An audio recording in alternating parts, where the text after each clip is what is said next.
You can enjoy this Pixie one all you want. We'll just come in. We'll just do whatever we want here on the 10th floor. It doesn't matter. We're just going to come in mid-conversation and start Yep. broadcasting, especially if it's GH-centric.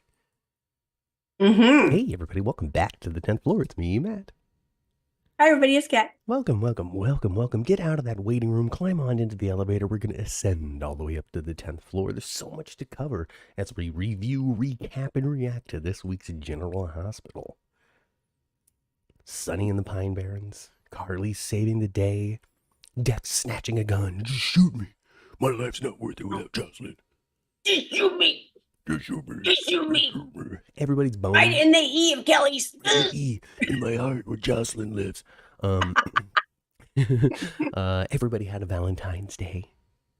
Even if it's been 12 calendar months since we've gotten married, we're finally going to consummate this thing. On our 1-year wedding anniversary, we're finally going to do it. Because we have been fighting for a year.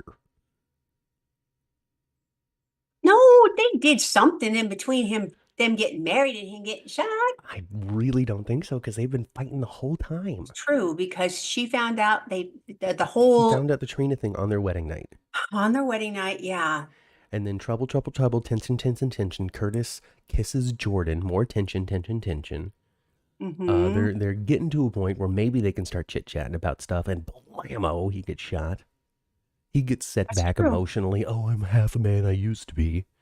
That's true. They've had something in the way, whether it be their interpersonal conflict. We're talking about Curtis and Portia, by the way. Whether it be their interpersonal conflict or actual circumstances they're facing in life, they haven't, at least from my understanding, enjoyed each other's company as they had until recently on Valentine's Day. Yeah, I guess you're right. But I thought that it being their anniversary and Valentine's Day was a good day for them to, Well, they finally figure out how to do that. found the passion for each other once again. Mm-hmm. At least something that has bubbled over into a physical expression of love.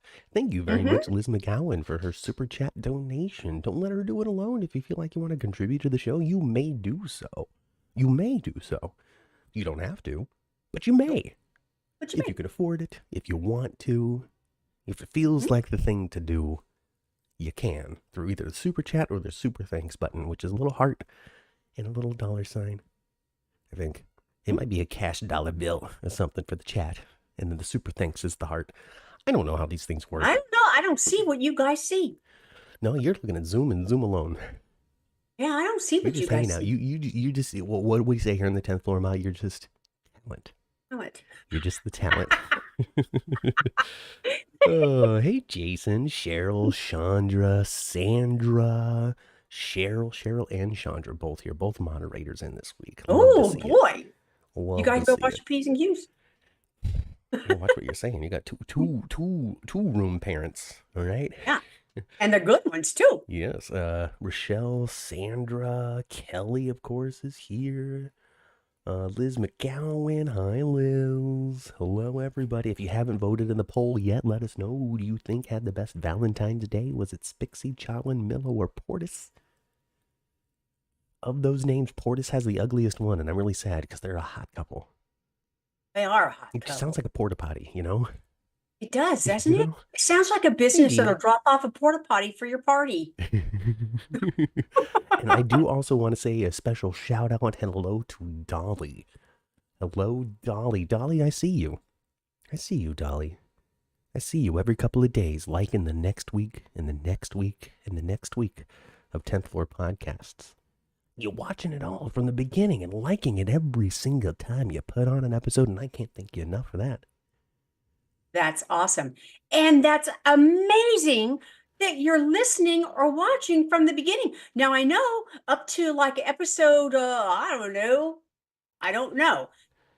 Episode 1 year in, at least. Yeah, I think we really found our groove when we took it to YouTube. Before that, it's just like amateur hour the whole time. Oh, I know. If I went back and listened to episode 1, I might go, "Ugh, I don't know. I don't know. Yeah. So thank you very much, Dolly, for your listenership. We see you, and I wanted to say hello, shout out, because I see your name popping up often when I check the analytics of the podcast. I pay attention. I do. I try to pay attention to listenership and bring you people what you want to hear. Thank you, Dolly. Thank you, Dolly. That's amazing to me, really. Or what you want to watch. You know, I worked kind of hard on that late night tonight we did on Thursday. I don't know if you had a chance to watch the replay, Ma. I But you did. know, with the graphics and Yes. little squares of points I and was stuff, and I a was battle between Nell and Esme. I wasn't watching the entire time. Mm-hmm. I was listening because I was getting ready to go see Wilson Phillips. Well, Right. yesterday. I was getting ready to go see that. So I was listening, but not necessarily watching. But when we got to the 5 categories, I said, oh crap, let me go run around the corner here and go see these buttons. Yeah. And it was pretty cool. Yeah. So if you haven't had a chance to take a look at the late night tonight, we set it up, Nell versus Esme, and we made a final determination on Thursday. Who is more nuts? Who is more nuts, dangerous, and lethal? Lethal. Better liar. Who had the worst? Who had the just the worst of the genetic lottery? You know, when it comes to predisposed insanity. So check it all out. Check it all out. We got in depth, or as in depth as we do here on the 10th floor. And you know, chat that was with us live helped us make decisions, reminded us of things that we had forgotten, or supported arguments that we had come up with. So check it out. It was a good time. Plus, you know, we started off with a little mother son chat. We did. Which is always nice, you know. And Yolanda, you guys, actually, Yolanda left a comment on that video saying it was very nice to listen to us chat like we did. oh, You know, she had faced something very similar. She thanked us for being there for her during her 38 weeks of unemployment that she faced during COVID. And we wish you the best in your continued long COVID recovery, is what we do here on the 10th floor. mm-hmm. Yolanda, Yes. thank you so much. And thank you everybody that I Yes. already said in the chat too. Like, you guys are amazing. I don't know how to do it enough, really. Like, really. If I We could like give you you guys a $1, I lot. would. But I don't know how to do that. Oh, goodness. Maybe Esme will come back, says Kaiwan. Bring her back. Maybe she'll come back. Give it some time. Right now, no plans. Cheryl wants to know how the Wilson Phillips concert was. So let's get that out of there. Let's satisfy any final conversation. Well, the Wilson Phillips concert was really cool. So Al Jardine is an original member of the Beach Boys. So they did all kinds of Beach Boys stuff. And one of the band members is Al Jardine's son, Matthew Jardine, quite good, played guitar. And then the 2 girls are Brian Wilson's daughters from the Beach Boys. So it was, you know, and Al Jardine is cousin of the Wilson family. Right. So it was just a multi-generational band, Just really. a family of really some of your favorite musicians too. Yeah, and the girls, Wendy and Carney Wilson, stayed on the stage the entire time because they sang the Beach Boy stuff. Oh, They that's did super the nice. melody. God, They their did the voices melody, must have all been the so harmony. tired. They did all the harmonizing. Oh, thank you, Sean. They for Sean for the sounded donation. great, you know, because Wendy has more. Wendy has a higher voice than Carney. Carney is an alto, where Wendy is a soprano. And Al Jardine's son is able to sing a pretty good tenor. Okay. So it was really good. And of course, when they came back on stage at the end, what did they sing? What did they sing last? Hold on for one more day. Hold on for one more day. Hold on for One more day, things go your way. Hold on for one more day. Oh, it just it makes was fun. I feel like I It need was to be fun, vacuuming. I just need to be vacuuming when I hear that song. right? The only part I didn't like about it, you guys, it had nothing to do with the band. And the facility was nice too. The Gallows Center in Modesto was quite nice. So, and it's kind of a small venue too, so there's no bad seats. So it was good. Mm-hmm. It was fun and it was good. However, so the audience is from a certain generation, fine for the most part, right? Holy smokes! These people don't move. Oh, you're out there cutting a rug in front of the stage, and everybody else is sitting there tapping their hands. Right, or not even that. It's like, do y'all have a pulse? Goodness. What it is you're like, I'm 60. No, I'm 40, and just I kept pushing is what you yeah, did. and I understand. I understand that not everybody has the same kind of love for dance that I do. I love dancing. Why are you at a concert if you're not going to be up there shaking your groove thing? Right, you got to get your tail feather going. Exactly. Shake them. Shake them like Right. Polaroid pictures or something. Yep. However they say. I don't know. Like a Polaroid picture. Yeah, that's a good song. Um, um, But so you're hey, yeah, but hey, yeah. basically you're up there doing your thing, and everybody else is just like, yeah. I didn't at first because I didn't want to be the only person that had a Well, did pulse. you inspire the flash mob then? I just got up and danced later. I just did it. You know you wouldn't have been dancing alone if I was there with you. No, heck no. They would have probably invited us on stage. Um, just because look at those two, they're wild. Um, it was very good. It was very fun. And we went to dinner before. We went for a little dinner across the street from the venue before. I posted a picture on Twitter Yeah, check it out, you guys. Twitter, X, of Twix, as it's being called me and nowadays. my main squeeze mom, my only man. Yeah, if you want to see What that old happens to be fogey that my Matthew's mom spends dad? time with, Go figure, huh? and that old fart that's hanging out with my young and vibrant mother, check out those pictures. Matt, You you know, I'm talking just smack picking on about your him. daddy like that. He's picked on Um, me my whole life. I could pick on him back. that's Now true. he's a target. Gosh, Before that's he wasn't true. a He target, did he pick on used to, you a lot, didn't he? when he was He did. 30, like he was untouchable. Now, now I can call him an old fogey. Besides, what do you call himself? The OG, the old grandpa, the old guy, not the original gangster, the old guy, and he has been for 20 Yes. years. Yeah, even his coach, some of his coaching stuff at the team's bottom that says OG on the Yeah, sleeve well, and I mean, stuff. I feel like that came about when I was playing baseball because Steve and my dad both were coaching. But when Hmm. you're not related to them like I am, because my dad is my dad, my brother is Steve, but to the rest of the world, they're both Steve. And so Yes. there needed to be a differentiation between the two of them on the baseball team, and he wound up being OG Uh-huh. as he came first, Uh-huh. And it and he's the didn't mean old guy. original gangsta. Little family anecdotes. We haven't been many places, we haven't done many things. We got little tiny stories like that just made life fun growing up.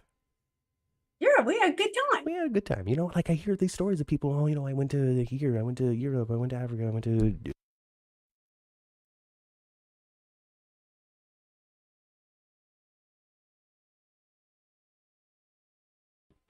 We went to Disneyland. We went to Hawaii. We went to Hawaii Yeah, once, yeah, and we went to Disneyland every 4 years. right. But I'm not saying that is like a disparaging thing. It's just a fact of life. We were focused intrinsically on our own daily interpersonal, day-to-day activities and maximizing the most out of school, out of friends, out of local possibilities, arcades, carts, and golf, huh? California's graded America. Anyway, anyway, let's see. Kelly says that if I colored my hair white, I'd be my dad's twin. And as I grow older, people more and more say, "Oh man, you look just like your dad, not like your mom." And I don't quite understand that. Maybe it's the heavy brow. Well, I think actually, as you have gotten older, you do look a little more like your dad. To me, Matt, you're a mashup. You look like me, and you So it's look. the perfect blend. There is no question. Yeah, I think you're a mashup of the two of us, very much. Well, good. Good. Well, I mean, I guess my brother leans very heavily Theol.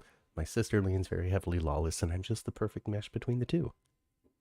But yeah, honestly, you guys, honestly, Melissa looks like me if I were 33 again. She uh, does. Cheryl says that her kids say that old people like herself are dusty and crusty. Well, I'll be dusty and crusty. Just don't call me smelly, though. Granny would say that she's older than dirt, which is pretty old. 'Cause dirt's old, everybody. Dirt is super old. Anyway, we've been chit chatting long enough about nonsense. We could talk about General Hospital now, huh? That's what I Yes, promised let's at the talk top of the about video, right? what? It's what I promised at the top of the video that we would talk about General Hospital. We should talk about. We were talking about what we liked for Valentine's Day, and I liked Spixie very much. That was my They're favorite. cute. That was, but I did like Portia and Curtis. I did like Portia and Curtis. I thought Yeah, that was done. Um, it didn't seem like, oh, look at that getting on. It did. It seemed, it it seemed seemed nice. like real loving intimacy, I Oh, thought. well, that's nice. That's nice. And then the other two options in the poll that I put up, vote now if you haven't. Chalin and Millo, Chase and Brooklyn and Michael and Willow, who basically tag teamed the physical things. Hmm. I know that. I mean, it sound by that it sounds completely different than what I mean. But Hmm. Chalin started it off with their make it out on the bed. Chase no shirt. Brooklyn still wearing a jacket, but that's okay. That's what she wants. We know this, and it was still perfectly I reasonable. don't mind. And I'm, you know what? The last thing I'm going to tell Amanda Sutton is, you have to do this, you have to do that, You you need need to to be take more off your naked, jacket, you need to. Amanda. Oh, no. I thought it If was there, perfect. It was perfect. But I thought it was when good too. it, I was we surprised he got had a shirt off, actually. we got what they were talking about, which was people were like chaste. Like they've taken their vows at some sort of seminary. Hmm. That's not the case. It's just not. I don't even know what to say. Like not detailed. In its depiction. You get Hmm. the idea. You know where they're going with this, and then Hmm. we fade to black.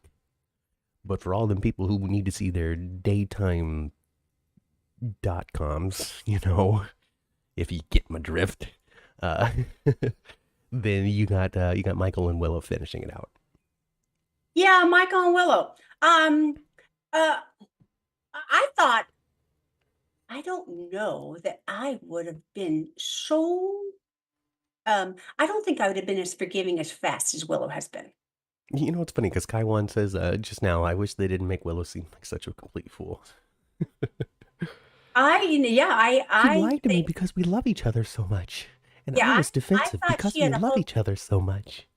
I thought she should have held out on that for a little Aw. bit longer, just to like prove her point. No wonder Caitlin McMullen is thirsting for Evil Queen. I mean, it's a 2-year-old question now. Yeah, But yeah, it is. that's what she wanted back then. Hmm. She really hasn't had a chance to really do it much other than her being unhappy with Nina. No, but I do like it though, because she lets Nina have it every once in a while, She sure and does. I do like that. People have no problem letting Nina have it. Yeah, I kind of like it when well, I like it when when people get in Nina's face anyway. I enjoy that. You're just waiting for that cat fight. That cat fight that Carly doesn't seem to want to have. No, not really, huh? You're right. Not really. Not really. But yeah, I liked all the Valentine stuff. I did. Willow needed help with all those kids. Michael needs to deal with Wiley and change Amelia, says Chandra. So there you go. Willow's quickly forgiving because she's a mom living, trying to raise 2 kids, and she's like, I don't have time to fight with you, Michael. Hmm. That's a good observation, Chandra. You might be right. Yeah, but make leave him on the couch a minute more. I mean, Wiley's old enough to be like, can you be like, okay, I'm going to be gone for 15 minutes. Not even 15. I'm going to be gone for 5 minutes, Wiley. Hmm? Just make sure Amelia doesn't fall out of the playpen. Is he old enough for that yet? Oh my gosh, yes. Wiley is supposed to be 5 or 6 years old. Wiley could be making that girl lunch if he's 6 years old. Yeah, you can. And he's a capable quarterbain, so of course he could be able to Yeah, make lunch. he could be making that little girl lunch. He could be well, if she's still in diapers, I would be like, hey, Wiley, baby boy, can you go get me them whites over there, honey? Yeah, Thank you, babe. exactly. And, That and made he's me. at the age too where he's like, absolutely, yes, I will help. I want to Yes. help. I want to No, help you're so not gonna get much. the whole No. That's a yet. couple more years. That's two more Yeah. kids down the line before the oldest is like, all right, I'm tired of being the third parent. Leave me alone. Hmm. Hmm. Willow was raised in a cult, says Melissa. She's not meant to react as expected because she was raised in such a different manner than her peers. Basically, if I were to translate that into what I think she means, is Willow is more likely than others to just kind of fall into line and forgive what's going on around her, given her upbringing. I understand that. But I think when people are raised in any kind of negative kind of environment, you kind of follow suit and kind of just continue that, you know? Mm-hmm. Or you stand firmly and you say, "Nope, this crap stops with me. No more. It's No done. more.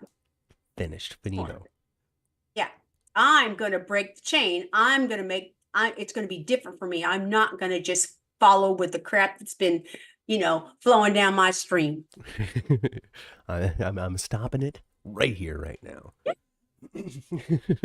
Melissa says that Mama Cat, Wiley is a 2020s baby, not an 80s kid. There are no survival skills. Don't they have an Well, au pair or a nanny or something too? I don't know, because Willow and Michael, like, we're gonna live in the boathouse or the gatehouse or something like that. We're yeah, gonna but have our own life on this property they send that little boy up the hill to the big house to go play all the time, constantly. constantly. Go hang out with Leo. Leave us alone. Yeah, yeah. Listen, Chandra Auntie, I love says you. Chandra says her nephew was making sandwiches with a butter knife at 5. He pretended he was a Subway and took orders. 13 years Well, later, he's going to culinary school. Hey, congratulations to Chandra's that's kid. cool.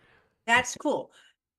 So my granddaughter, and no, she's not an 80s baby, okay? She's 6 years old right now. The little blonde one you guys saw last week. So this week she was she lippy. She got some stuff for her mom.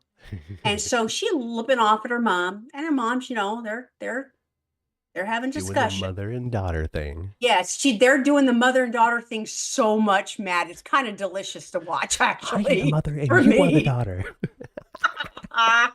Anyway, so Ellie's like, "Meh, I don't even care," kind of thing. Uh-huh. And I don't like you anymore, that kind of stuff. Oh my gosh, it's like it's It like is your growing up sister, again. actually. It It's is. exactly the same. It is. So, so you're and sometimes your sister, she winds up, fighting with her, doing the back and forth thing. And then she's like, "Okay, well, I'm not doing anything for you today anymore. So, since you don't like me, I don't need to do anything for you, and I won't be making you any dinner." So what did Ellie do? Oh, I'll make Like my an own hour dinner. later, Melissa finds her in the kitchen. She's up at the stove. She's making herself some eggs. Like, but with no fire? No, with fire. She's making eggs. How? What? They had taught her how to make an egg Oh my god. some time ago. Oh my god. So she's in the kitchen. She got her two eggs in the pan. She's doing her thing. And what are you doing? Making myself dinner, she said. Well, that didn't work out the way that my Oh, sister Matt, expected. you have to be a fly on the wall one day with your sister and your niece, because it Oh is my god. 1995 all over again. God. Oh my god, that is amazing. Oh. And every once in a while, I'll say to Ellie, when I'm talking to Ellie, the last thing I'll say to her when we're about to hang up, because, we're on FaceTime all the time. Yeah. Last thing I usually say to Ellie is that, "Baby girl, I love you, and be nice to your mommy today, please." She needs the reminder. Oh my goodness. It Chandra is. says, "I'll snap." Yep. Oh my goodness gracious. Just kindergarten, just making her own scrambled eggs. Yeah, she's just, and basically it was like, "Oh, you're not making me no dinner like I care, okay? I make myself a mix, and Well, I'm hungry now. No seasoning. she giving her the side eye like, "Hmm." It's sticking to the pot. It's sticking to the pan, but that's all right. I'm making eggs.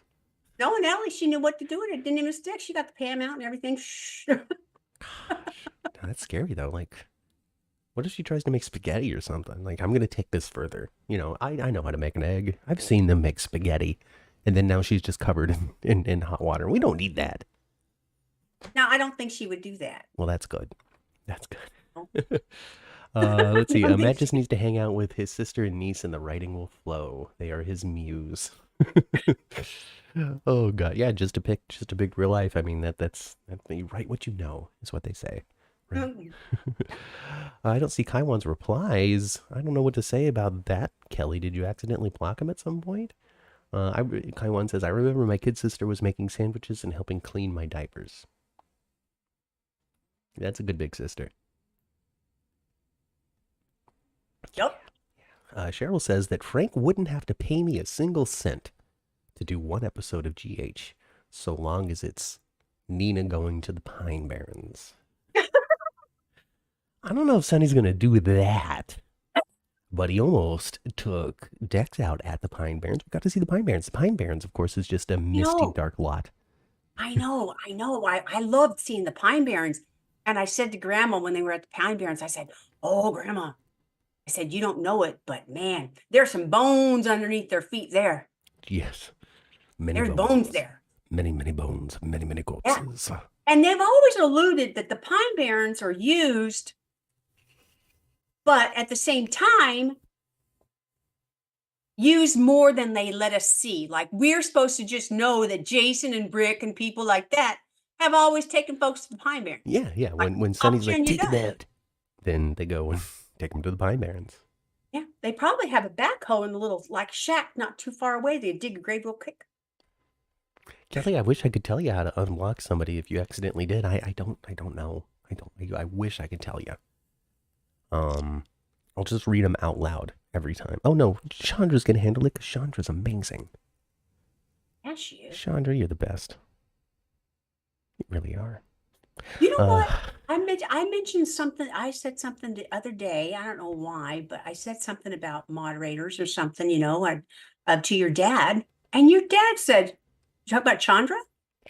Hey, look at that. You're famous in the family now, Chandra. He pays. What I realized is your dad pays a lot more attention than I know he does. Of course he pays attention to you. He loves He you pays so a lot much. more attention to all that. It's not like I sit and talk all day to him about podcasting. I don't. Well, the next time the Emmys come around, we'll have to have him come by and be the cameraman. But Then you could be there standing in your beautiful gown, and people like Wally Kurth and Stephen Nichols would be like, "Hey, baby," right? And you can grab their attention. And then Dad would be standing behind the camera and in his silver foxiness, I guess. but he is a silver fox. And then he can draw I in the think him attention and of, I think him and John Black could be friends. he could pull in the attention of John Black, of Lisa Lowe Cicero or somebody else that might be, oh, look at that man behind the camera, and then I'll pop in with the microphone and they're like, whoa, who's this guy? It's like that moment in The Office where the little short lady shows up next to Dwight and he's like, F word. Like it's the one time they dropped an F bomb in The Office. Was for that moment. I didn't see the rest of the show. I just know that it happened. So the Pine Barrens and Yes. Carly goes and saves the day, right? Yeah. Doesn't save the day, but killing an innocent man. Yeah, saves him from killing Dex Yes. right there at the Pine Barrens. I can't stand betrayal, he says. Yeah, I can't have it happen. well, he's just. They have written Sonny. There ain't no Mike left in him. I don't see Mike anymore. I don't see Nixon Falls Mike. That's because Nina's not around to remind him of his Mikiness. Yeah, I don't see any Mike from Nixon Falls. I don't see that cowboy hat, that flannel shirt at all on him anymore. But yeah, and I thought too that he was almost going to go ahead and kill him, even though Carly was there because he was telling the guys to take her away. Mm-hmm. I'm sorry, you don't take Carly Spencer away anywhere. What is she going to do? She's not going to make it easy. No. No. Oh, you should have, he did what he thought needed to be done. He did. Now, if there's anybody to really blame, it would be Brick for not looking deeper. He's just like, oh, look at this payment from this offshore account. Clearly, he's up to something. Take him out. Well, it did raise all kinds of suspicion, as it should have, but it should not have been a done deal, a sealed, okay, now we know. Oh, clearly you're the one that's been taking the shot at me. No. I mean, there was a lot of speculation there with not a lot of fact-finding. Yeah. But, I guess when you're a crime boss and not a cop, you can kind of stop whenever you feel like you have the answer and you don't have to prove it. I liked it. I liked it. Kaiwan says, I think And they're like 1996's Sunny, back in the day when he was kind of an anti-hero. yeah, I I mean, don't my know. goodness, what they gonna do? Have him put Karen back on the pole soon, or what are they gonna do? Oh, is Sonny off of his meds? He's a loose cannon. Nah, I think he's just he's in a spiral. I don't know if he's off his meds, but he's in a spiral. I don't think Sonny's off his meds, His and his back is against a wall. and he's also not drinking a bunch of highball glasses of scotch No, anymore no, either. this is just him reacting to It's betrayal. him. Yeah, this How is him dare you? reacting to How dare betrayal. you try to keep me safe without me knowing? Uh-huh. How dare Now, what their you? Sonny has to be, and I'm sure if you broke it down, if they broke it down of what he's most angry about, it would be how Dex got into town in the first place.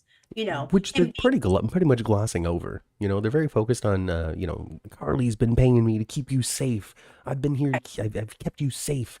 You're safe, safe, safe, safe. But completely, I also set up a camera and got footage of you and selling you'd be in the weapons, moving slammer weapons. if Michael wouldn't have got cold feet, you'd be in the slammer right You now. would be in jail right now, Right. biting people off with a shiv. I'll keep you safe, Sonny. You mean a lot to Laura. Oh boy. Yeah. So I thought all that was pretty good. Chandra disagrees with you so much that she's calling you the B word in the chat, Mom. I can't believe it. Chandra doesn't do that kind. I'm kidding. She doesn't call you a B word. Wouldn't that be funky, though? Wouldn't that be wild?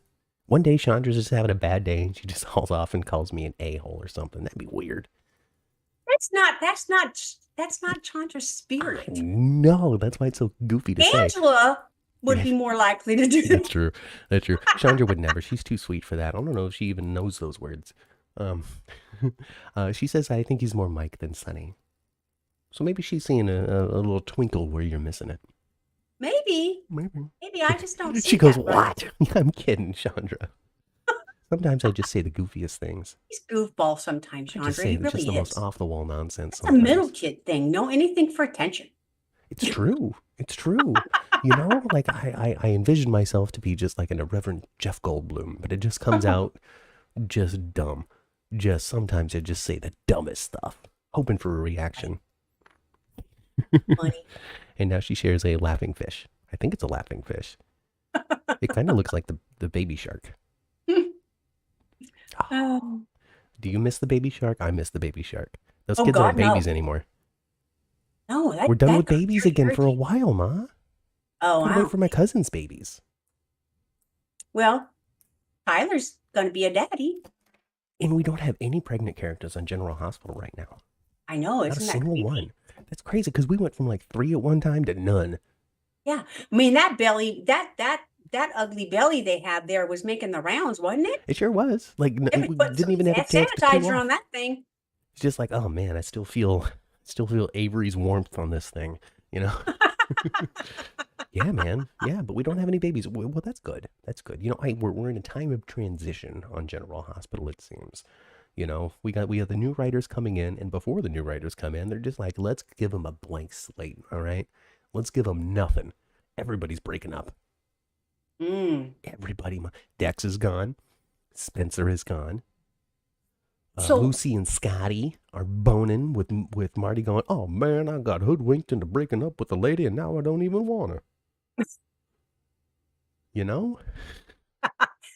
Matt, so let's talk about Sonny a little bit more as the day progressed with the Dex thing.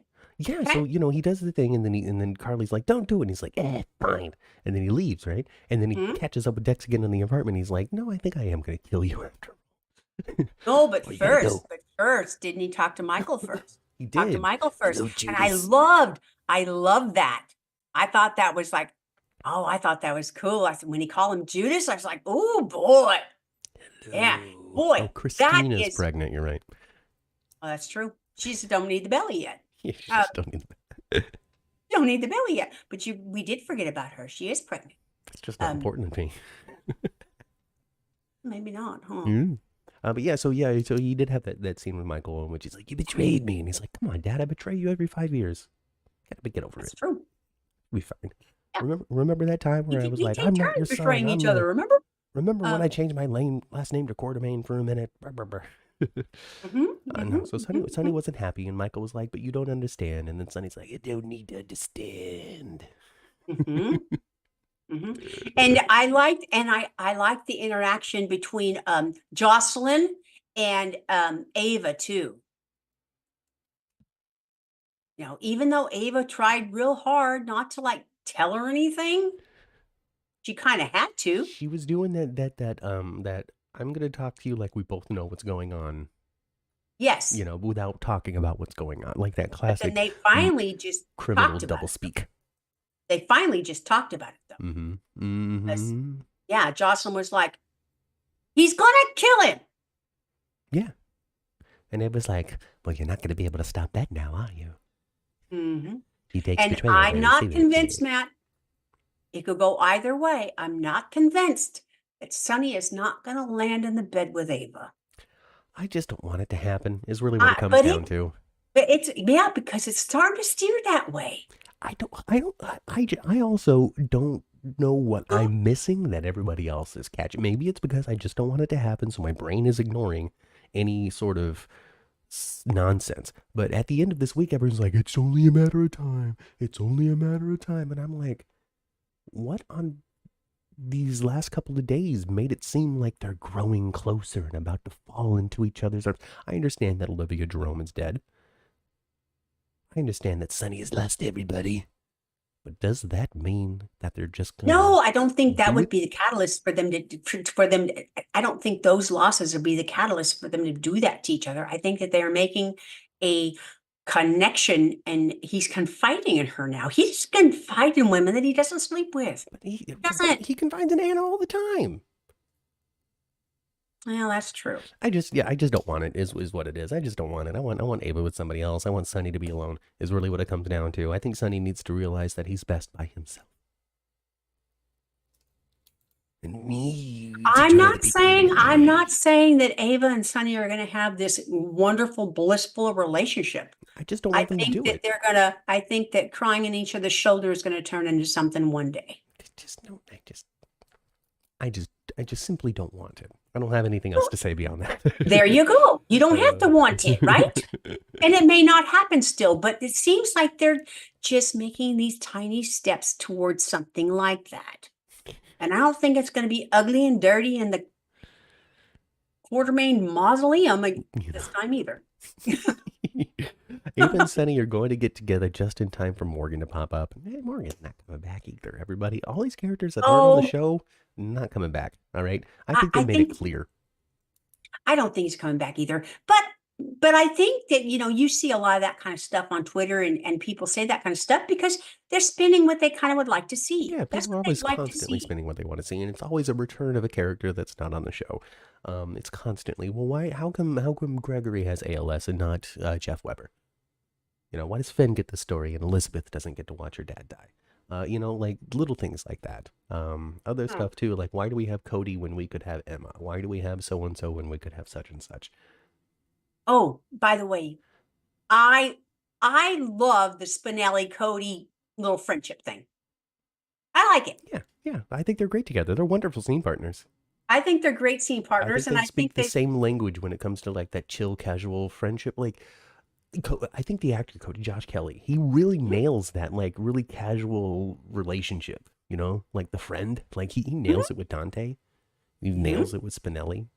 mhm. I even like his And romance with I Sasha. always and his interaction, his little friendship and interaction with Leo is always good too. Yeah, yeah. He's a good member of the cast. He's able to bring moments that other actors maybe can't or other characters can't because of the positions they have in their life. Well, for Josh Kelly too, I don't think they brought him on in a great strong way, No. but I think he has evolved into Yeah. something that's more He's finding enjoyable. he's finding his own, and as they find more connections for him on the show, then it's only going to get better. And we still have this whole mystery of what he and Dante did in 1992.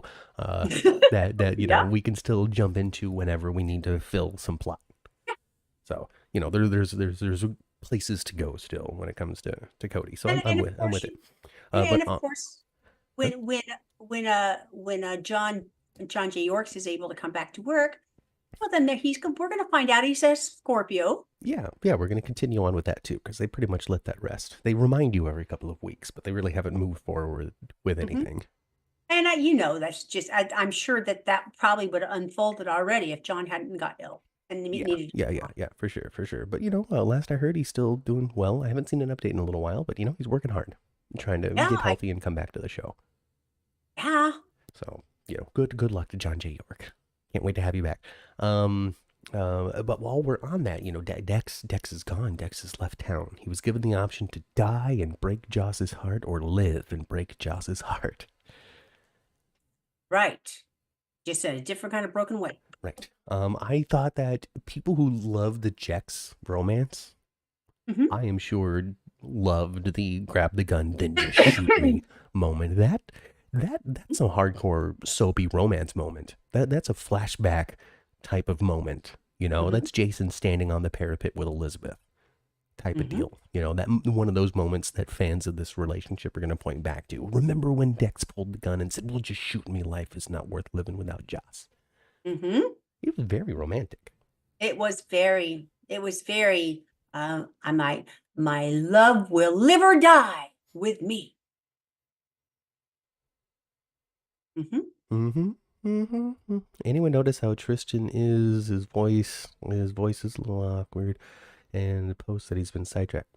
Tristan Rogers is old. If he's dealing with some sort of health issue, let's let him deal with it in secret and private. If he's not interested in being more detailed, but Tristan Rogers is old. Bound that his voice will weaken, his body will weaken. It's just gonna happen. I would say Tristan Rogers is probably 80 years old. Yeah, I mean, I'm not gonna look it up right now because I don't know where my telephone is. But I say telephone instead of Well, phone, and people find it to be how old is strange. Rogers? People find it super strange. Kristen Rogers is 77 years old. Yeah, he's an old man. He's 77. Old man. So, I understand, Jeannie, that you're worried. Tristan's in his 70s, confirms Kelly. So, yeah, I just think, he just might be dealing with a little bit of an ailment, Maybe. But, whatever. If he wants to talk about it, cool. If he doesn't, cool. Whatever. Whatever. But Kaiwan says, yes, it was very Shakespearean. The whole, well, then kill me. Joss isn't, Yes. life without Joss is not worth it. Yes. But It ultimately, really Sonny was. convinces him that would hurt Joss more than if he were to just run off. And I don't know, is that true? Yeah. Would you be more hurt that Sonny killed him rather than made him run off? Because I guess you can find him, if he's not dead. Right. You have hope for the future. Yeah, well, I posted on Twitter that we're just going to see him in a month on a fishing boat in the Atlantic with a full scruffy beard and a beanie and a turtleneck. Working hard, getting splashed by ocean waves. And then he Yeah. finds out there's some sort of danger in Port Charles and he rushes back to return. And there's like a popped volleyball in the boat with him that he just talks to. Well, sure, No, Um, shipwreck, right? Or in a month he can just show up at Jocelyn's door. She opens it up. Dex, what are you doing here? I couldn't stay away. We could do something Well, basic like that. I don't think Evan Hoffer's off the show for No, long. no, he's not. According to the cast list, at least. And there's been no, when Esme was done, there was an announcement from the show. Thank you very much, every poll. Blah blah blah. Right. But we haven't gotten that for Spencer, and we haven't gotten that for Dex. No.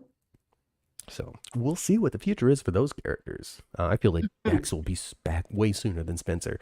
Yeah. But the shoe has dropped several weeks ago now when it comes to the replacement of Chris and Dan, and Elizabeth and Patrick got to work like that Monday. Like thank you very much, Chris and Dan. Here are your new writers. On Monday they picked up their pens. Well, sure. And Elizabeth has been there all this time anyway. Right. And Position so has it's changed. possible that while Patrick was unpacking his boxes, she could have been assisting with steering the ship, calling some shots, talking to him briefly, but then enacting what the decisions are while he transitions in, catches up on the show. She's been there to keep it going. I don't know what, clearly on the show, everybody's breaking up and things are happening. But also at the same time, that is a Chris and Dan stable. So I can't say that that's necessarily a prediction, a sign of anything, because so often the way that they wrote it was a whole bunch of nothing until everything happens, a whole bunch of nothing until everything happens. And we're in the everything is happening portion. So I don't know what that means going forward, but I do know that the new writer stuff is bound to crop up in the next month or so. Sure. So I don't know. Maybe you're going to start with the big Jason return. Maybe that's their first story. Well, the first, Jason's first day is March 4th, Monday, March 4th. That's only 2 weeks from Monday, isn't it? Yeah. Yeah, I think so. It's 2 weeks from Monday. Yeah. So we're getting there. Yeah. Super close. And I saw the two of them talking this morning. Well, they weren't, I was listening to them this morning. However, it was from a couple of days ago.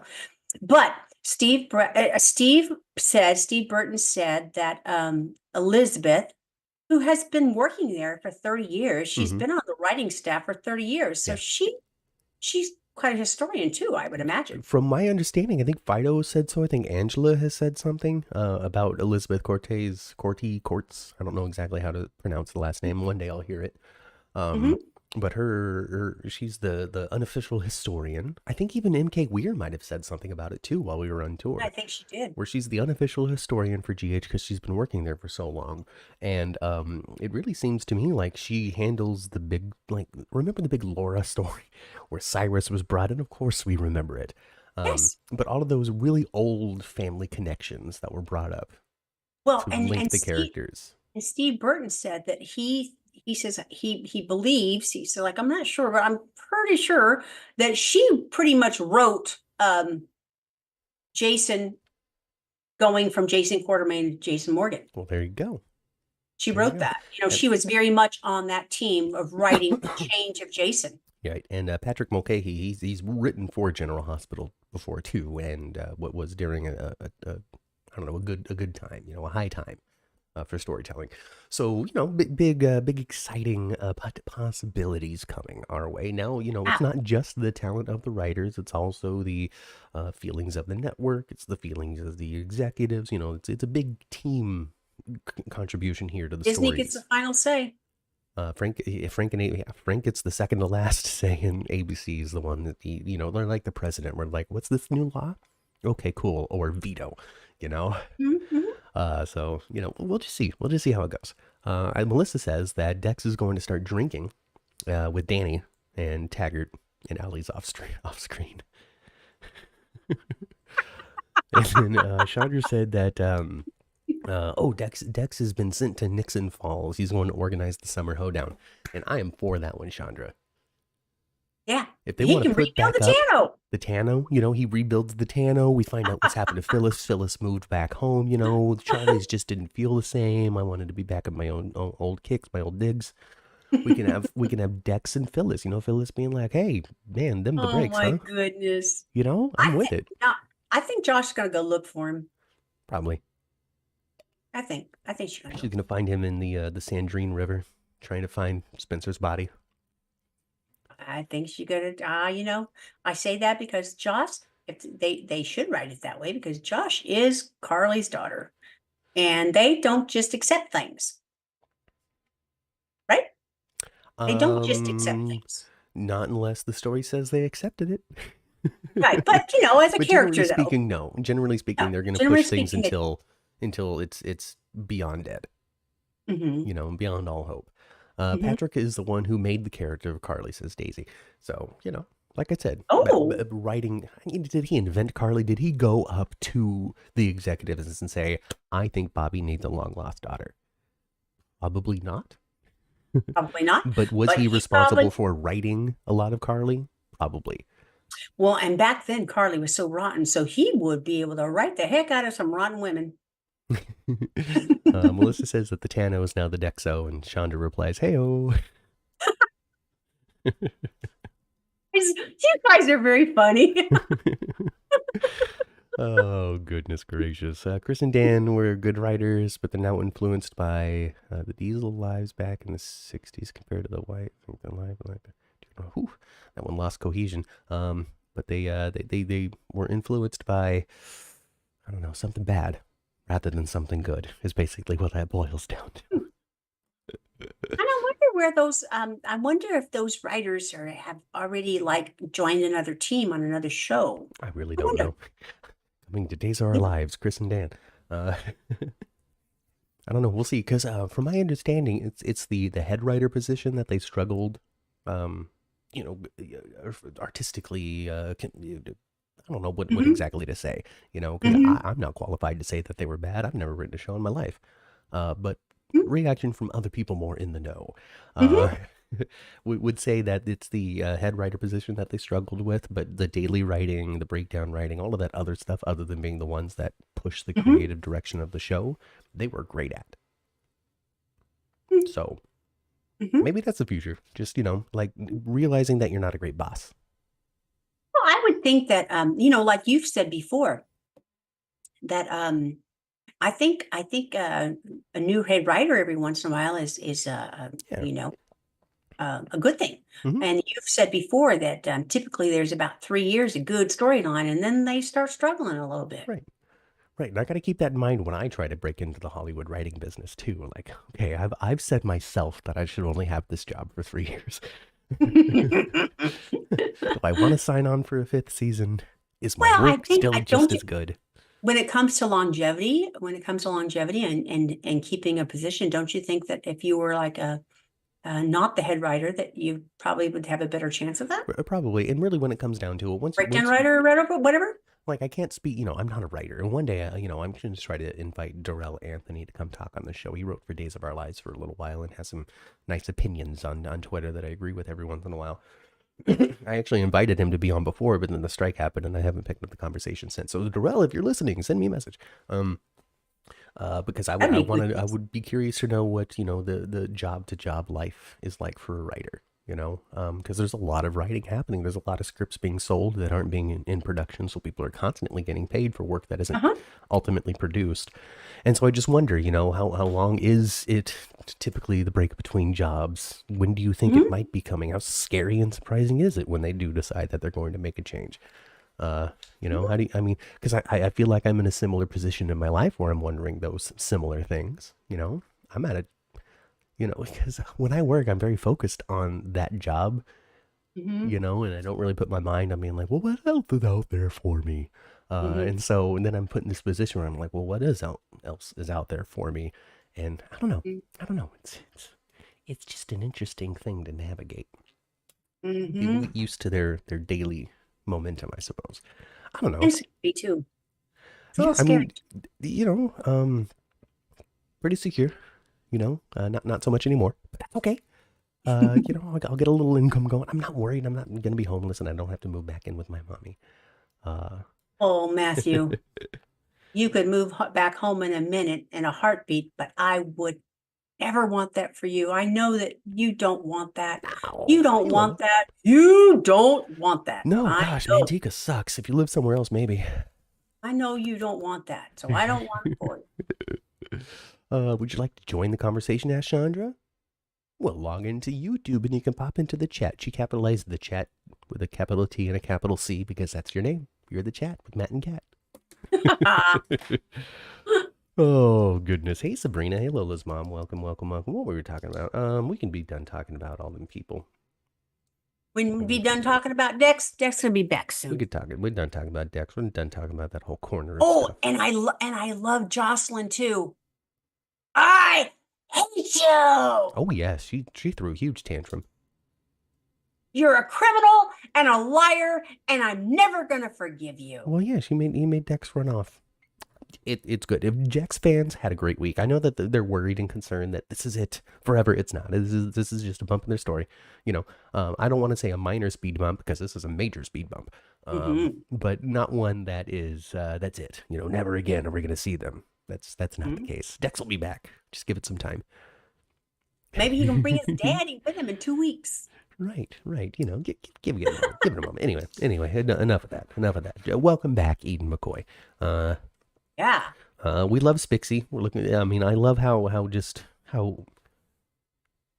don't know how to say it because it's not a bubbling pot of passion. It's just No, like but she's fallen for him again too. yeah, it's She is. rekindling something that just went dormant and never left. Yes. Um, Yes. and it's like the community around Maxie and Spinelli recognize that these two should just do it again. And when is Maxie going to realize that he didn't hire the worst contractor in the entire world? Well, That his pipes are fine. yeah, he's been lying.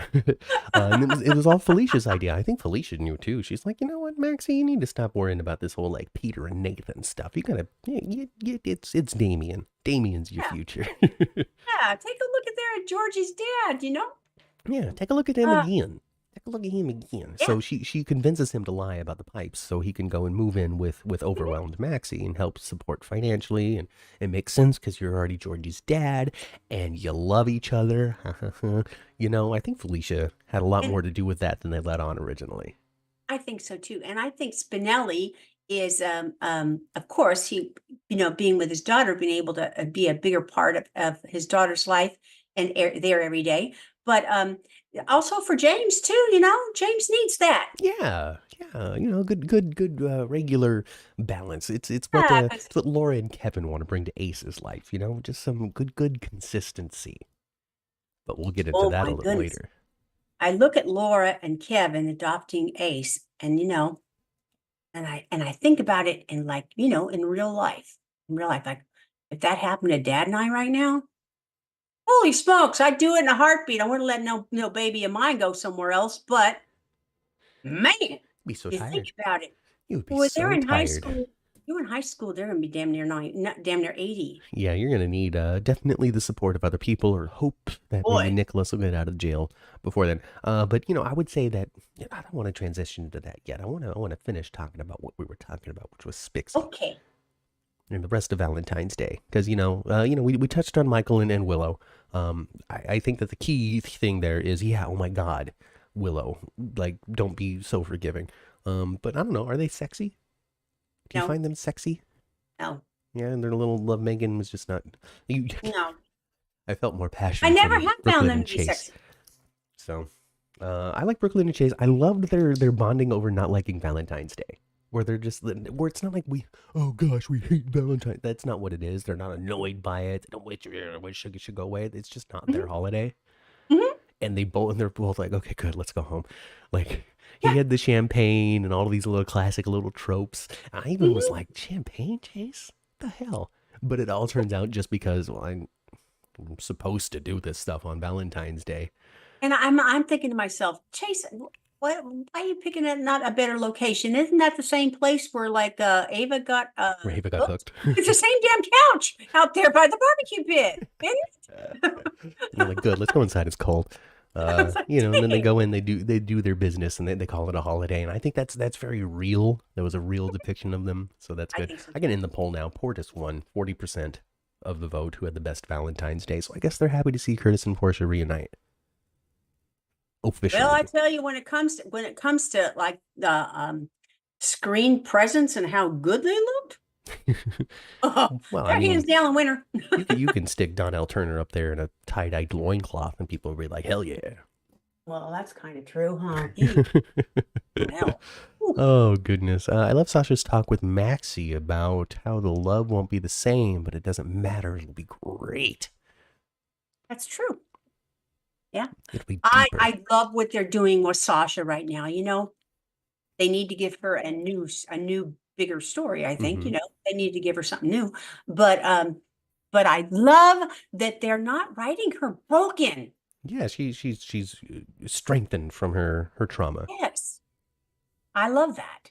Yeah. Finally, we don't have to watch her suffer anymore. No. Suffrage was too much. She's put that behind her. All of that stuff was just a terrible aftermath of an unfortunate series of events with her husband and child, and now she's got a whole opportunity. That terrible mother-in-law of hers. Yeah.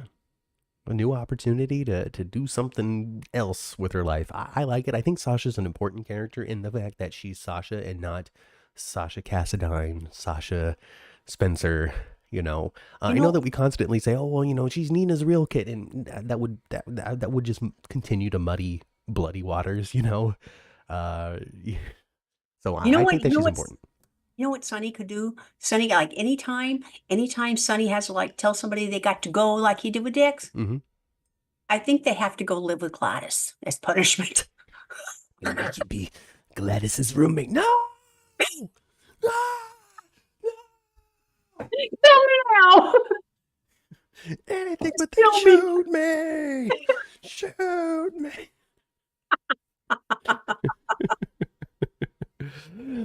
Sasha could become a radio love advice host. She could be the Dr. Drew of GHMI. He could be no, they already did they already did the Boylander thing. The Manlanders. Yeah. Nathan is Manlanders. As written by Amy. Uh-huh. Or Amy was Manlanders and Nathan was the face. Yes, I thought that was a lame storyline. Well, but the book has survived. They still have a Manlanders book. They put it on display during our tour. They had it up at the pool set for somebody to look at and leaf through. They did. Chandra says Sasha and Reverend Uncle Ponytail. I don't see Sasha giving Cyrus much time of the day given their previous history. No, maybe they can work for WZPC. Her. WZPC Radio coming to you live all day long with today's greatest hits.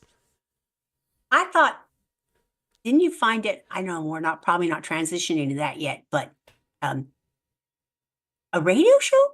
Oh, well, let's transition because I want to talk this thing to death. Okay, so it's clearly WZPC is a news radio station and not what I just did. It doesn't have today's hits, but every hour, on the hour, traffic and weather updates, and more.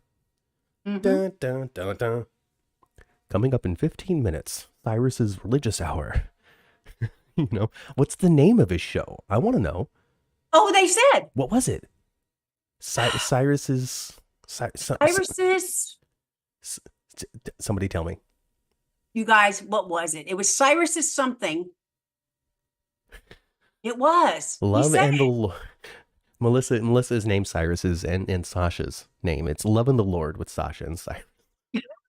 Love and the Lord. But when you say it fast, it sounds like Love and the Lord. And so it works on multiple levels. And Melissa, you just have to name everything from now on.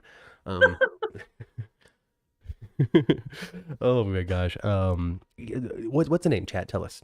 You'll figure it out. They'll tell us. Something. They'll tell us. But Cyrus's flock, Cyrus's.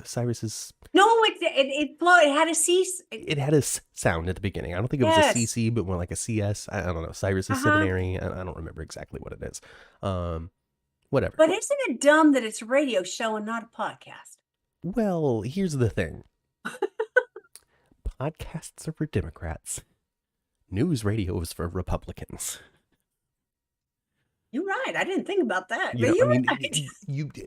I'm sure Glenn Beck has a podcast. I'm sure you can find Michael Savage as a podcast. I'm sure you can find all of this stuff as a podcast. But when it comes down to it, if you're turning on WZPC radio, it's probably a bunch of stuff about how the Democrats are controlling Congress, and this is why it's bad for Joe Biden. Oh yeah. That sort of stuff. Not to irritate anybody who might be falling on that side of the political spectrum. It doesn't really matter on the 10th floor ultimately because we're talking about soap opera, not real life.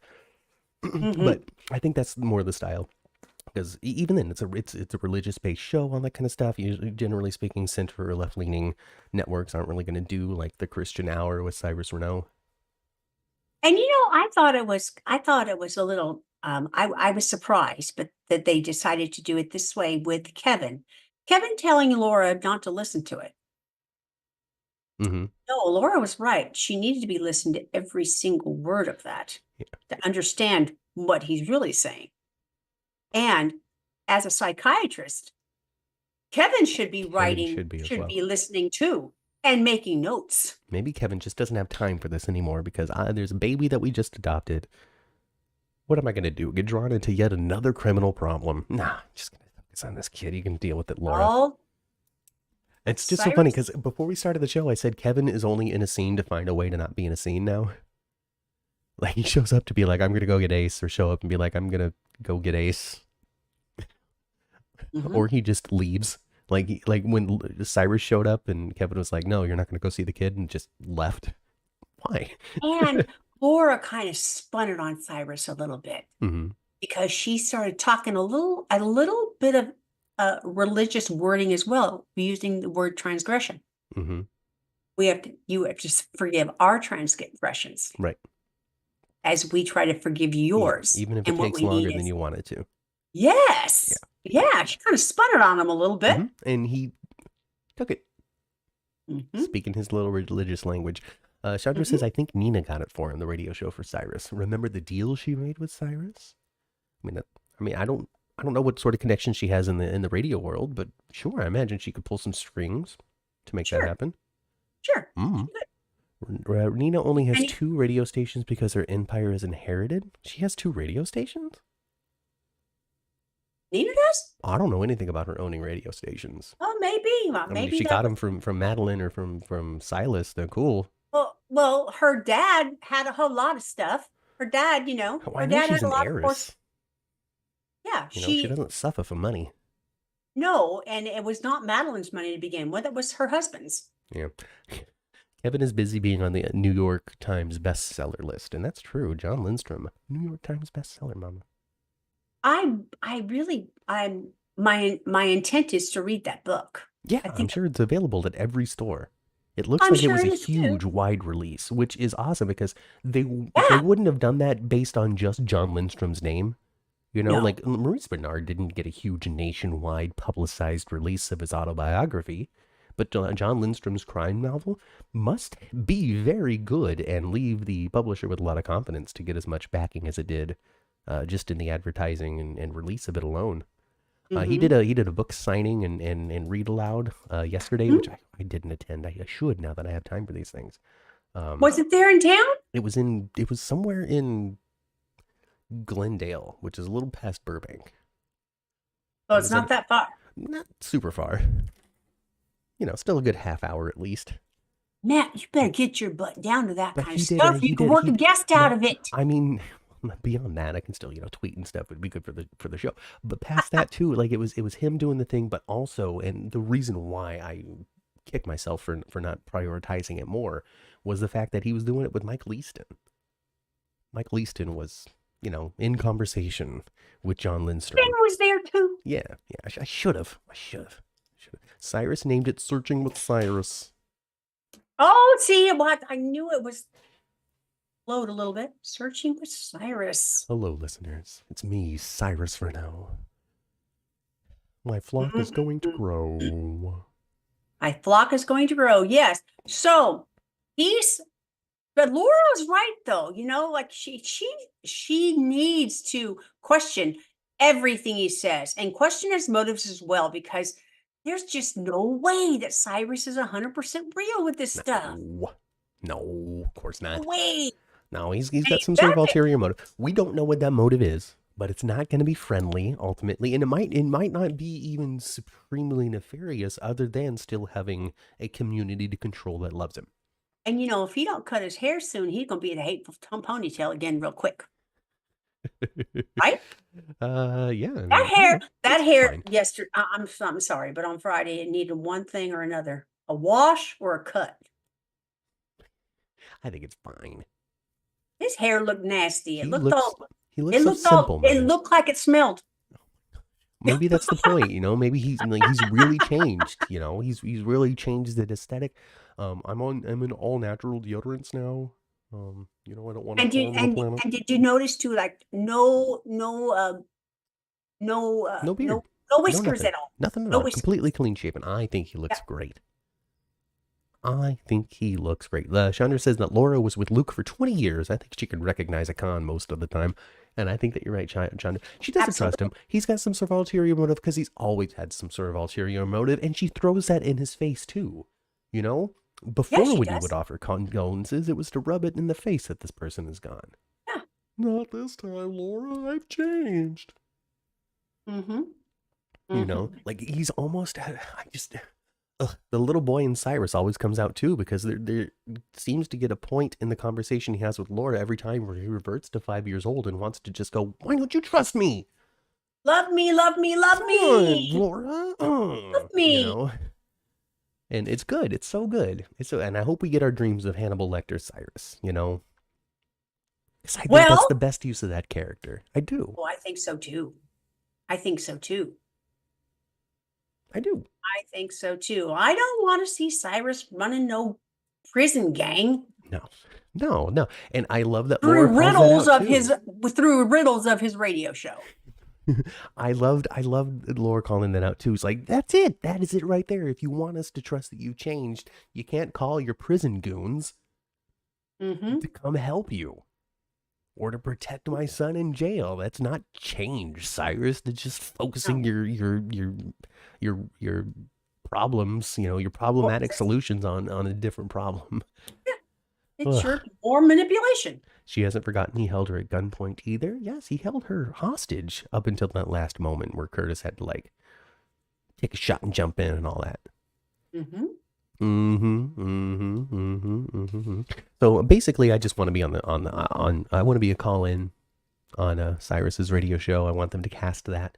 I want them to reach out to us here on the 10th floor and all the other GH podcasters as a way to say thank you very much for loving our show and putting on broadcast every week, giving people 6 days of General Hospital and not just 5, And I want them on, and I want them to have us on because we have wonderful voices. You do. You do too, Mama. Mine's okay. You do too. Or we can call in and be like, thank you for calling Searching with Cyrus. What can I help you find, right? And I'll be like, I'm trying to find my soul, Mr. Cyrus Renault. You've called the right place. Huh? You have a soul. You just can't find it right now. Everybody was born with a soul, and it's either bright or it's diminished based on the choices that you've made. So thank you very much, Brother Cy. Can I do an accent? Oh my I gosh. want to be Southern. I want to be just like Mountain Gray. Like I was your neighbor growing up. You just didn't recognize me because I was a little baby. What are they gonna do with him now? Now that he and Lucy are broke up, he's not. What are they gonna do with Michael Knight? Maybe with Valentine showing up. Maybe Valentine is gonna start dripping his way back in, and Martin can find himself there. He's everybody's lawyer. You either have Diane or Martin. And if you're scraping the bottom of the barrel, you go see Scotty. We're going to just program you into our phones as the ambulance chaser. We're not going to use your name. I'm sure Ken Schreiner loved that. I say with sarcasm, as on this very show, he's like, I don't know why I'm an ambulance chaser now. Lori didn't forgive people who held her at gunpoint. At this point, would she be friends with them? Over the decades when you've been married to Luke, friends pull guns. Oh, goodness. Martin and Diane. I don't know. I don't think Diane's even getting a romance with Robert after all either. So I don't know what the future is for Diane. I think that people like her, but I don't know when it comes to like a central character on General Hospital. I don't know if that character is one that at current, I can't say that Carolyn Hennessy is not talented because she totally is. But when it comes to the character of Diane Miller, having her be like a center focus of a story requires more detail about who Diane is, which we don't really have. Sure. And Diane doesn't have a family. Right, and we know her as the tough lawyer that's always on Sunny's side. I know that she had that romance with Max or whoever it was, but that was way in the background. Like, never really even saw that. It would be kind of cool if they gave Diane a child. And Diane had decided to give her child up for adoption when she was very young, struggling in college and law school. Mm-hmm. Give her a family. Give her a family. Give her a little family. That would supply some of the detail that I was talking about. When it comes to just the emotional breadth of who Diane is. We pretty much get a lot of 1 or 2 notes from that character. Not from Carolyn Hennessy, because she's in that's not the case. But from the character of Diane, we just kind of know her as 1 or 2 things. So, just saying. And who knows? Maybe Tristan and Carolyn just don't get along. I don't know. Oh, I doubt that. And Tristan's just like, I don't want to do this. Another romance. I'm 77 years old. No. Kelly says that she's going to a Kathleen Gaddy Zoom later, so that's good. Oh, that's cool. Kathleen usually does cooking demonstrations on her Zooms, right? Cooking with Kathleen, I think it is. So that's she cool. show you a That's recipe, awesome. have a great time, chit chat about life. I'm sure she tells stories about GH because it's their biggest claim to American fame. Mention the 10th floor, Kelly. Say, hey, I was just on the 10th floor. Maybe she'll remember us because she was one of our first guests. She was our very first guest. Our first guest. I mean, Uzette Salazar was technically our first guest. Bay Area radio co-host. Oh, That's that was true. so nice of her too, because I sent a thing, and I used to watch Sarah and Vinny. She was the producer, Uzette, and I sent her a message saying, "Hey, I was inspired by you guys to a degree, and so I'm doing a podcast." And she's like, "Great, can I be on it?" I'm like, "Yes, absolutely." So I love the support. I felt very encouraged by that. Yeah. You know, Yeah. so encourage people, That encourage was that was strangers. the beginning. That was the beginning. Yeah, encourage strangers, folks, encourage family, encourage everybody to just, go out there and do what falls into their heart is right, so long as it's not hurtful to others. Yeah. You know, do that. I think she's the sister of the woman that gave up Laura's headshots when she was a model at 81 because they're played by the same actress. Oh, I don't know who you're talking about. Sorry. Katie McLean is on dates. Okay, they're talking about Katie McLean, Dixie. She was she on days now? No, she was on days. I think that was the last one that she was on. Okay. Days. Not that long Yeah, ago, I she'll be cooking guess. and chatting. They love the chemistry between Robert and Diane. Oh, they have great chemistry, Jeannie says. So Jeannie was a Robert and Diane fan. I like them too. I like them too, but um, I'm sure that he's not interested in doing this, and I'm sure that most of us are not interested in seeing it. We do not want to see just Tristan Rogers, Yeah, I don't think that they're going to be doing that. anything like that. I don't think they're going to But be doing that. when it comes to older pairings and love, Mm-hmm. you think Gregory's going to wind up being with Tracy? Gosh, I honestly don't want him to be with anybody. Mm-hmm. Given the state of his illness and given the state of where Gregory's head is at with the illness as well, like it would take like a very emotional conversation between him and Tracy or him and Alexis about reaching for the things that matter most when Mm-hmm. you don't have much time left. Don't deny yourself something that would be great for your heart and your soul on your way out if blah blah Yeah. blah. Like it would require one of those conversations, and for Mm-hmm. that to happen the other party would have to like really be into the idea, and Mm-hmm. both Alexis and Tracy have had so much disastrous love that I'm just not sure that they would make that choice and have it make total sense. Yeah. Because Hmm. Alexa would be like, "Man, I love you. I like you so much that I just have to get in with you before you die, just like all of the others." Like that would have to be something that Alexis is thinking about. The audience, at least, would be thinking that. And then Tracy also, in the grand scheme of things, pretty much just lost Luke tragically and quickly. Yeah. So to then willingly engage in a romance with somebody who is marching toward their own demise would also be one of those, why would I put myself to relive something I just did? Unless it matters that much to them, that they see it as, we have to take advantage of something that's available to us that would mean something to our souls. Mm-hmm. Whew. Hmm. So, I don't know. Hmm. I don't know. I thought it was cute when Tracy and Gregory were talking, and he was saying he was going to go move in with Finn, and she was like, "Well, he's a good backgammon player." Yeah, moving in with Finn. I like Gregory. I think they're doing a great job with Gregory. I think Gregory Harrison is just nailing it when it comes to the performance. I love He's this an conversation with Tracy actual where she's like, "You're turning me into a good person," and I hate it. And he's like, "What is that so bad?"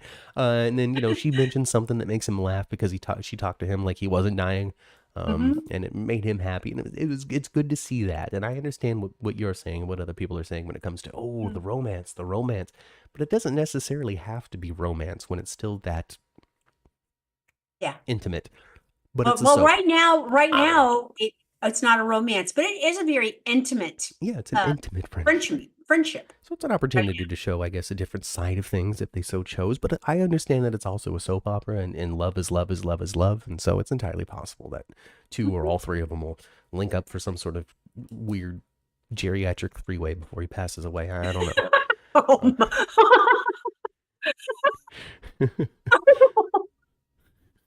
my eyes, my eyes. You My did eyes. what, Dad? What? In this house? Gregory and Tracy will be besties, and Tracy will become an honorary grandmother to Violet and parent to Finn, as per Greg's request. Watch over them for me, Tracy. Greg is Tracy's Stone Cates. I don't know. We'll see, Melissa. We'll see. We'll see. Actually, Oh, that would be kind of good. yeah. And I don't know what the future is for those crazy kids, but something is the future, and it's probably continue thing. And then to close all that out, I even tweeted Gregory Harrison made my little dry eye cry when he was telling Violet about stuff, explaining, maybe sometimes it'll be harder for me to catch my breath. Maybe sometimes I'll fall down, but I don't want you to ever worry about just his explanation to her, the lines that they use or the lines that he spoke, and his facial expressions during it just all worked for me in great ways. I think so. I thought it was good too, and I often think that when you have an adult talking to a child about something serious, it just comes off so cornbally and And not then sometimes Grandpa's gonna fall down, but it's gonna be exactly. okay. But Exactly. no, You it was see that a very, lot, very like talking to her like she's a person, right? because the Violet character as well has shown that she's, a couple of heads above her peers when it comes to Mhm. maturity for her age. She Yeah. even had to go like, well, I need to go process this, like she's Mhm. grew up on TikTok. But I thought it was, when it comes to that kind of scene, because I've seen so many of those kinds of scenes, be just not good. Yeah. And this one was good and seemed genuine and heartfelt and pretty real. So thank you very much for doing a great job, Gregory Harrison. Reaching for that Emmy is what he's doing. Yeah. Trying to get that Max Gale Emmy. Yeah. But Hey. that's got to be, even though of course she knows it's TV and she's acting, Mm-hmm.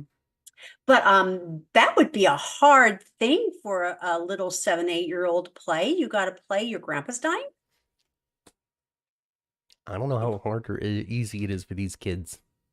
I don't know either. I don't know how disconnected they're able to be from Yeah, the maybe they're able to events. disconnect easy. Also, they're doing it, and then there's a whole day leading up to this too that we don't see of them waking up and fighting with their parents to get their fruity pebbles in their bellies so they can get into the car and strap themselves into the car seat because they're still tiny, to be driven down to the studio for hair and makeup and to go hang out in the playroom with the other kids and oh hey Chad, let me color for a little while, let me get a little lesson in, let me go onto the soundstage for up to an hour because I'm only 8. Um, Hmm. be done with that, come back 2 hours later after my mandated break so I can try to get these last scenes in again and I go home. It could be a very disconnecting experience, It could you be. know? It could be. Yeah, I didn't think about you. Yeah, you're right. You're right. There's a lot goes into that makes it very much not real. Right. It's super not real. Yeah, But super I not don't, real. again, I don't know. This is just super guesswork. Super guesswork. It could be the most intimately real thing on the planet. Yeah, I don't know. I don't know. I don't know either. But, kids are able to play like these horror characters and stuff and not be completely broken afterward. True. So I don't know. I don't know. Somebody else tell me. Somebody else give me the answer right now. I said I now. Mm. Stone was a little brother. Stone was Jagger's little brother. So to Mhm. just answer any questions out there, Melissa's going over the history here. Stone was Jagger's little brother, and he died because of AIDS. He sure did. He contracted it through I think drug use or something. I believe it was. Yes. Yeah, the classic scene, something that really secured General Hospital in those couple of years of important storytelling when it comes to the daytime depiction of AIDS at a time in which it was Mhm. still big, scary, unknown, Yeah. end of the world stuff. Yeah. It was like, there was, yeah. Philadelphia, Now, maybe. now more than likely, if you were telling a similar story now, it would have a completely different beat, Yeah, it and the would word be, AIDS might not even be mentioned. It would just stay with it HIV. would stay with HIV, which is, I can't say 100% of cases are, it's not the case. It depends on detection, self-care, ability and access to medicine, doctors, Mhm. all that sort of stuff, Yeah. and not everybody has access to that No, easily. not everybody has the So, same.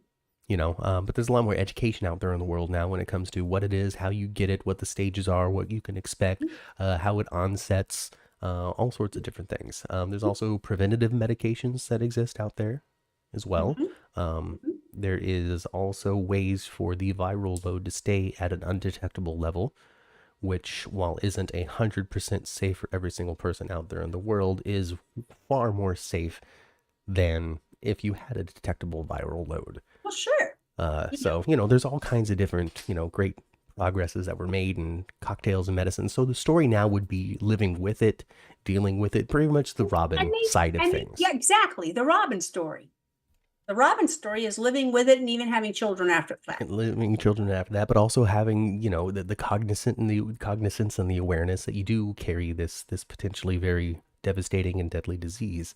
And when you get shot at the Metro Court, it then becomes a even bigger situation as people are hunting through your body trying to get this bullet out. Yep. So I remember that. So yeah. So that, I guess that's how it would be told. But it's nice that it's great that it's not a death sentence anymore. You don't get the, oh my God. I mean, you still have the, oh my God, I have HIV diagnosis, and there's still the emotional gamut that you have to go through, because you now have a completely different trajectory of your life going forward when it comes to how you have to take care of yourself. So. Yep. Well, hello for the second time. I must not have been here the first time. The one thing history. Hi. Yes. I'm sorry. I'm sorry. I'm saying hi to people. The one thing that we didn't talk about, with Sonny, Sonny was so concerned about, Dex and stuff and getting him out of town. But you know what he wasn't concerned about too much? Well, the mole's still out there. All right, he's got to deal with this and focus on it some more. Yeah, the mole's still out there. You have a mole still. I feel like he's going to figure it around on or around the date of March 4th is likely when we're going to figure out exactly what's been going on here. Olivia Jerome is dead. I know Olivia Jerome is dead. What's the point of killing Olivia? To sell the fact that this person is killing mobsters. Oh, Joey Novak's dead. Oh, who cares? Olivia Jerome's dead. Oh, schnit. But they also made a point, though, that that probably wasn't happening on the inside, because she had to be out of jail. She had to be out. For them to murder her. Right. So let's everybody get sent to prison. It will be safe. And execution too, right in the back of the head. Oh yes, like down on your knees. I'm going to take you out type of deal. Listen, Olivia Jerome is dead. Olivia Jerome is dead. And Ava don't care, by the way. This is not the beginning of Olivia Jerome's return to the canvas. Oh. This is not something that they are going to undo in 6 months as they find all of the victims still alive in some sort of dungeon. Olivia Jerome is dead. Tanya Walker is not coming back to General Hospital. Tanya Walker has said, why did they do this? I'm so upset. Of course, Tanya Walker's not going to be happy with the fact that they killed her character off screen. Sure not. That means that any dreams that she had of returning to the show are smashed forever. She's not going to be happy about that.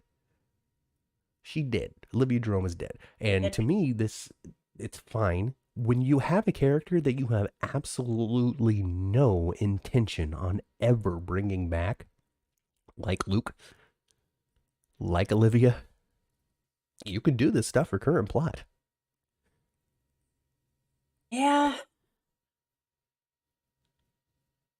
Olivia. But she's dead to sell the fact that this person is targeting criminals.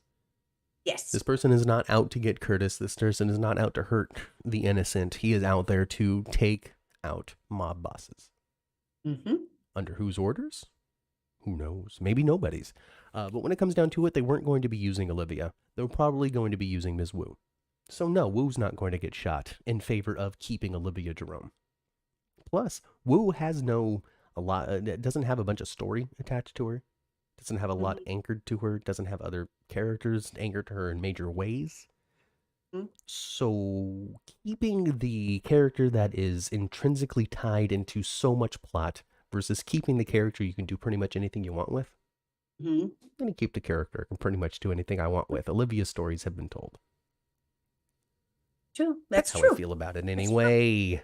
Yeah, Olivia's stories have been told. Yeah. So she's a goner, and Ava didn't care, but I wasn't surprised by that. I didn't think Ava would care. Because Olivia was terrible to her. Oh, yeah. On her last go round. So, yeah, I'm not, but I thought it was kind of cool that they had Alexis go tell her. Yeah. And man, that's the first time we've heard the name of Julian in anybody's mouth for a long time. Yeah, I figured you should know this from somebody who knew both of them. Oh, you must be doing a little tap dance over the facts, given what they did do. Mm-hmm. Oh. Yes, yeah, Stephanie agrees. Yes, man, I thought, why Olivia until I thought of the mob hits? It's to sell the mob thing. Again, you can't say, oh, I killed Joey Novak, oh, I killed Russell Sanchez. Nobody knows who those people are. Nobody would really care that the vigilante, so to speak, is taken out. Do you remember when Anna was saying that they need to like give somebody some kind of bargain? Maybe let him out of jail? Mm-hmm. Mason. Bring Mason. Mason. That's a good candidate. That's a good candidate for somebody to get them out of jail. Yeah. And maybe he knows something about it because he was involved in the Pikeman stuff. Yeah. So he might know something. Maybe they can send him. We could talk to O'Neill or whatever it was that they were saying. Yeah. Or is that the other show? Yes. That wasn't the other show. That was Days. Wasn't that Days? Yeah. Days they have O'Neill in the jail and they needed to send some rat and they didn't have time. No, but but Anna was talking about. Oh, okay. Anna was talking about doing something similar like that. Yes. Okay. She was talking send to somebody George to about the inside to talk because it's safe there. Oh, it was General Hospital that was doing that. Watching too many soaps is what I'm doing. Yeah. So Anna was saying that, but they were also worried that they didn't have enough time for this person to ingratiate themselves to this person to give them the information they need. Yes, but until we have another plan, this is what we have to go with. Is pretty much what Anna said. They don't have another plan right now. So, but that's who I thought of. I thought, oh well, Mason might be able to help, and he is in Pittenville. Mm-hmm. Of course, we remember Eternia, but wasn't that on One Life to Live? That was One Life to Live. That was Vicky and her sick ass dad. Oh, they're saying that that's where all the criminals have been squirreled away to. Oh, I like it. Taken to Eternia. Eternia kind of reminded me of like back that Eternia. It reminded me a little bit about like Planet of the Apes when they were underground. Mm-hmm. Beneath the Planet of the Apes. Yes, Beneath the Planet of the Apes. Yeah.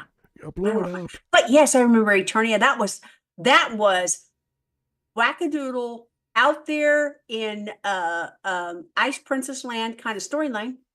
But I loved it. Damn you all to hell. Charlton Heston. Oh, I'm sure Kat remembers Eterna. She does. She told me about Eterna. If it wasn't for Ma, I would never have known that magical land of make-believe existed. I liked Eternia. I did. And Vicky going down there, and she'd been there before, and she didn't remember it and all that. Oh my gosh. A secret society of futuristic near alien humans? Underland view, my goodness gracious. Yes, of course I remember it. Oh God. So yeah, Olivia's dead. She's gonna be super dead. Jason did it. Like, Jason's the shooter, unless he's the red herring and it's not Jason, and Jason's gonna pop back to stop it, which I don't think is the case. I think we have a lot of red herrings going on. I think we've got a lot of misdirection happening because there's a Jason-sized hole in Sonny's organization now. There sure is. Does that mean that Sonny's gonna come back to hang out with him after everything that's gone on in Jason's absence? Who knows? Only time will tell, folks. I don't know. All I know is I have a feeling this is going to be the truth, you guys. And I know this is not popular with some folks, but you're not going to get no J Sam. No. J Sam's ship has sailed. It's so funny. The Phoenix and the whatever it was. Phoenix the Phoenix and the dragon. I flew the coop. They have flown in different directions. I think it's so funny that Danny gets drunk. Sam is very concerned over Jason's influence on Danny's genetic code and his predisposition for things. And I see Alexis there. Attracted to danger. I see Alexis going, And then everybody on Twitter is like, what the is Sam talking about? Jason whacked his head, which is why he acts like he did. Before that, he was a prim and proper Q. Going to medical school and all that. He had a sweater vest on, and he was like, "What can I do for you?" Yeah, hi, my name is Damian Spinelli, Jason Morgan. You know, like. And then he would, and then he walloped his head and then behaved like that. And so they're saying, "Oh well, Jason's influence wouldn't be like that." There's two things. One, Sam is not considering her own influence on Danny, And I think that this is going to come up in conversation at some point where somebody says, Sam, what the hell are you talking about? You're the one that dove for diamonds while conning that rich person in the boat above. Like, come on. Yeah. And Um, you know, and she like she told her mom, she did all kinds of things. She did all kinds of things. and then I think that also the audience is under considering the years that Jason was in Danny's life, giving him an example of how to live.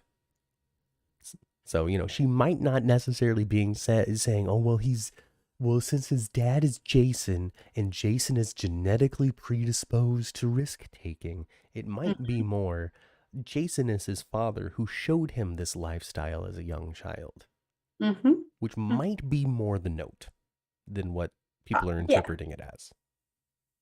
I think you're right. You know, so I don't know, whatever. But yeah, what you said at the top of the show is seems to be correct. It looks like I'm getting my thing.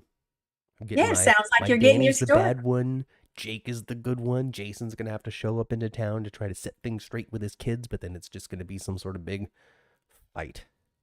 It's going to be a big fight, and yeah. Sam leaving her kids at the mansion to go off on adventures. Exactly, Kelly. So I think someone's gonna remind Sam that, yeah, just because you chill now, you weren't always. No, and she knows that. She knows that. She was up to shenanigans. She came into the show as a blackmailer and a con artist. Yeah, I think that she's just missing that about herself, and there's going to be a character that reminds her. It could even be Dante. I think even Dante was pulling that a little bit. I did something in 1993, and I think you did too. Like, and then I lied to my kids about that, and I get it. Here, you know, I don't know, man. I'm not a parent, so I haven't had to have this conversation with myself or my significant other about, well, what do I tell my kids I actually did? You know, I don't know. I feel like I grew up in a house of honesty. Yeah, well, to me, I don't care what you've done. I don't care what you've done. Be honest with your children. There's just no reason not to tell them honestly. I mean, unless you know. Well, what if he takes it as permission to continue? Is Like, what for instance, Sam's issue was. I have a friend, and recently she said that she threw away all her high school yearbooks because she didn't like what was written in them, how they were signed. Okay. Like they were the way autographs were written and paragraphs were written, and she didn't like that her daughters could read that and have a picture. What was written though? Was it like, I loved the beads that you gave me underneath the bleachers? Like, I don't know what the heck it said. I don't know, but I thought, you know, there's just nothing. There's nothing. You don't gotta erase your history. No, I would just tell my kids, you know, I did this and this is dumbass and this is what happened because of what I did. I know that this is a bad thing because I did it, and here were the consequences. Yeah, and this is what happened. I think honesty is the best way to go. And you know, don't try to whitewash yourself like you're perfect or something. Yeah, like, oh, I never. Oh, I'm telling you because I'm the moral paragon that you need to achieve. Yeah, I get it. Yeah, that's ridiculous. I get it. Jason can't be honest with his children, says Melissa, because that would make them accessories after the fact. Well, maybe he doesn't have to give them the details of everybody that he's put down in the Pine Barrens. Exactly. You can say there's some bones out there that I know about, though.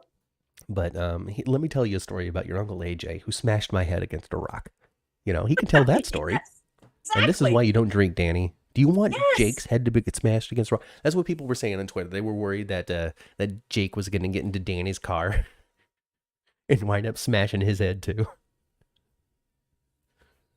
Well, that would be full circle, wouldn't it? I mean, they might do it. I don't want to see that. If the original writers, maybe their 3 years of ideas are just 3 years of ideas they've already done. Well, are they going to? Okay. Oh gosh, I think that's it though, Ma. Is there anything else we desperately need to talk about? We mentioned everything that I wrote down. I don't think so.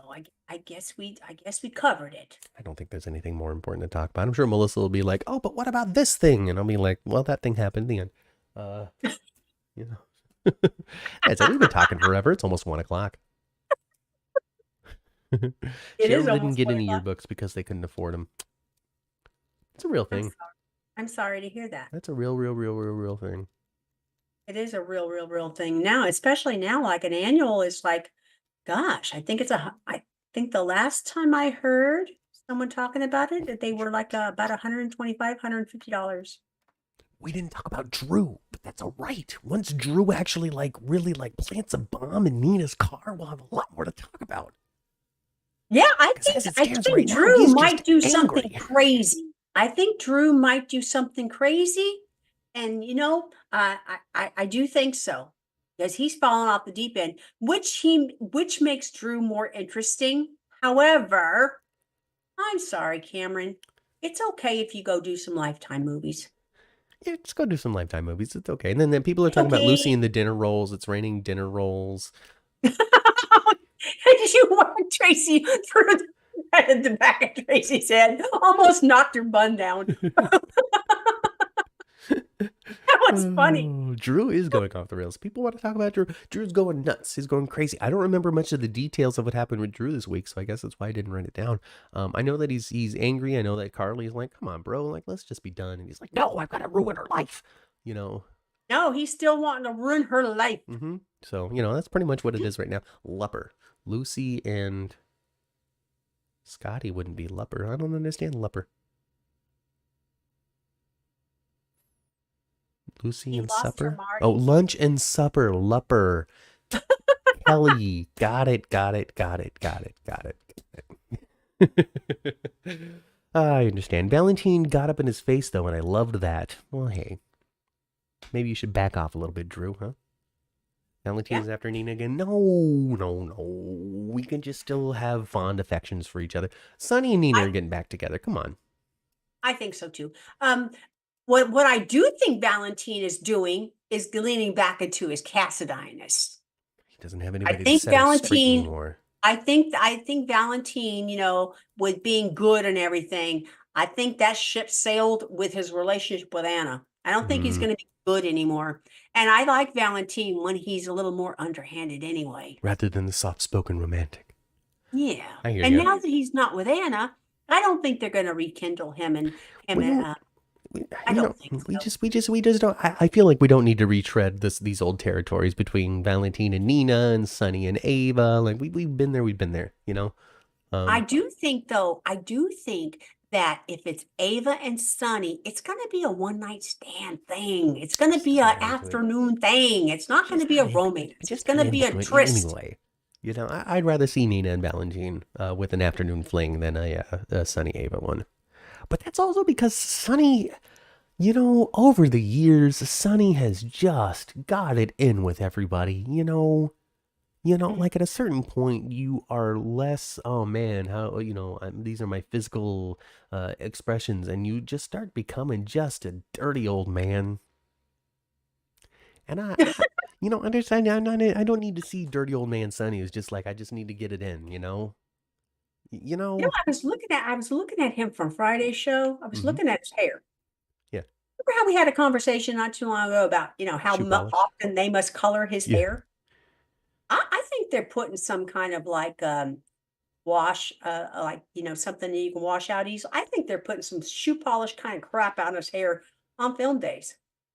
Man, that looked almost like a little helmet yesterday. Yeah, they're just keeping it black, and then he just go home and rinses it out because when you watch State of Mind, he's nowhere near as dyed as he is when Exactly. he's on the I show. thought about that too. He doesn't have that stark black hair, even on his new episodes of State of Mind. I think they're using some kind of, washout stuff. Oh yeah, I think so too. I think and it's they got probably the some stuff. network or the show saying it rather than Maurice wanting it. Unless Maurice wants it. I don't know. Sonny's got black hair. Sonny doesn't go gray. That was for Mike. Well, in conclusion, Melissa says Sonny and Stella are the future, so we will see. Well, I saw on the preview on Friday, I'm sure you guys did too, where Stella and Marshall were having another stern conversation with each other. Well, there you go. Resisting their love. Yeah, I think it's going to be true, unfortunately. Anyone else notice something between Brick and Jordan? Yeah, they want you to enjoy that little flirty romance. But like we were saying last week, Cheryl, if you didn't see that, check it out last week. We don't think that Stephen A. Smith has the time to dedicate to a real romance on the show. And if anything, this is just flirty. I think so too. I think Yeah. it's just flirty too. Um, and I don't know. I can't decide. I don't know who is the mole. I don't They're think. saying Frank. Frank. Who's this other just random goon that has a name now? Well, yeah, but Frank has been on canvas with almost no spoken words for years. But maybe that's what sells it. He's been there He really for has. years now. Frank's been in the orbit of Sonny for years. Yeah, I mean, so Does he have a family connection like Dex, and a personal connection like Dex? But he's had some big old ears all these years, though. He's heard plenty. yeah. So it could be Frank. If they're going for the mole route, then it could be Frank. I'm just going for the Jason's doing it, and there's no mole because he just knows the operation. Yeah, well, I don't just wonder, is Steve Burton saying it ain't that? Just because trying to throw us off and it is that? Well, he said it's not what you think. He didn't say anything specific. That could No, mean anything. it's true. He could come back wearing reindeer sweaters while No. holding a gun. No, Steve is right now, he has a little thing going on with fans that if you enter a contest, you could win one of 3 black t-shirts signed Because by he's Steve giving Burton. them all away to No, make wait. room for his reindeer sweaters. Well, I wouldn't mind that. I don't want him to stay good though, but I wouldn't mind that. But I don't want him to come back like that. I want him to We'll come see. back like a badass, like he is. It's Avery. Yeah, we'll see. I want him to come back as a badass. I'm not with a mole because I don't care. Like I don't give don't care? 2 S's if somebody we've never heard of is selling Sunny out. Like I just don't give a crap at all. So I'm just pro somebody already just knows how to navigate the operation because Sunny didn't update it in enough time. Because I just it's Frank. It's so and so who works in the warehouse. Like at this point, if it's not Dex, I don't give a crap. Yeah. Well, maybe there's going to be something like something off from left field that we just don't see coming at all. I'm for that. I'm for that left too. field. Definitely for left field. Morgan. Why? Why does people want Morgan back so bad? Because there was nobody. But what about Morgan the character is so necessary that we must have him return? I don't know. I'm I not. don't I'm know. not. No, I'm not like. Oh, I must see Morgan. No, I don't. I'm not angry. I'm passionate when I ask the question because it comes out so often. Morgan. It does come off often. It does. Flippin' important was Morgan. Like, why is this such a hole on the show that needs to return? Like, I want to know. I'm not saying you're wrong for it, but I want to know what brings out that Morgan passion. Tell me on Twitter. We're about to log off. Follow us on X, on Twitter, at 10th Floor GH. If you haven't done so already, get in the soap chat and answer my question. What is so flippin' important about Morgan? I want to know. But beyond that, you can join us next week live right here on YouTube to get back into the soap chat some more. 9 a.m. for Days for Dummies, 11 a.m. Pacific time, both Pacific times. How about Thursday, Matt? And also, I was going to get to that. For soap chat on Sundays, 10th Floor, Days for Dummies, and Thursdays, late night tonight. We're going to try to do that a lot more. This week, we're going to be ranking the Desperate Housewives. We're going to try to play a game on Thursdays, Yeah. That'd be fun. We're going to be ranking the Desperate Housewives, likely the Desperate Housewives' husbands as well. We'll see if they all fall in. It was Lynette and, I don't even remember her husband's name right now. I'm going to do some research. I'm gonna have to look around a little bit. I remember his face. I remember he's that dude from Melrose Place. Doug Savant is his name. Love him. Lynette. Lynette. Is Doug the character's name? Lynette and Doug. I don't remember. Who cares? We'll remind ourselves before. What time on Thursdays? 10 p.m. Eastern time. You're 10 lucky you're p.m. on, Eastern time. on the That's coast why with we us. call It'd it only be 7. late night tonight. For Pacific people, it's only 7 p.m. Yeah. But for the rest of the world, because Pacific, is amongst the last to have a day, we call it late night tonight. It's 10 p.m. Pacific time. Watch us before Letterman. Or you know what? If 10 p.m. is just too late for y'all, and you got places to be next morning somewhat early, watch the replay. just on the replay. Watch us on the replay. I also put it up on the podcaster as well, so you can listen to just the audio if you wish. So yeah, we'll be ranking the Desperate Housewives and having some memories for that. And who knows what else it is we'll talk about. It's a very loosey-goosey show. At least here on the 10th floor, we try to get it back to GH as often as possible. Late night tonight, you get what you get. We might talk about GH a little bit. Yeah, I mean, probably. That's it, though, folks. Thank you very much for joining us. Like I said, we'll see you next week. So get onto that elevator. We're going back down to the first floor. We're going to get into the parking garage to turn on Radio Cyrus. Oh, my goodness. Thank you. Have a safe drive home. Or you can tune your radios to previous episodes at the 10th floor, which you can find on all of your favorite podcasting platforms. I say tune your radio to it because you can even get your little satellite or thingy to talk to iHeartRadio or to Spotify or whatever to play the 10th floor in your car. Yeah. It's super awesome. You can find it there. Thank you again, Dolly, for liking all of those videos as you make it through the timeline of 10th floor. If you want to do the same, you can, on Podbean app or anywhere else that you can find the podcast. You can also find a large library of them right here live on YouTube as well. It sure can. Days for Dummies, interviews with people like Tanisha Harper, Ken Schreiner, all exist here on the YouTube channel. Dolly, I want to know, are you, I know you're listening to it in order. However, are you listening to the current ones that are like... Yeah, I'm wondering when you're going to come across this. Would you just be listening today anyway? If you listen to this one, Dolly, like it so I can see your name on the little like list. Yeah. And then I'll know if you're listening live as well. If not, then, in a couple of months when you get here, hi.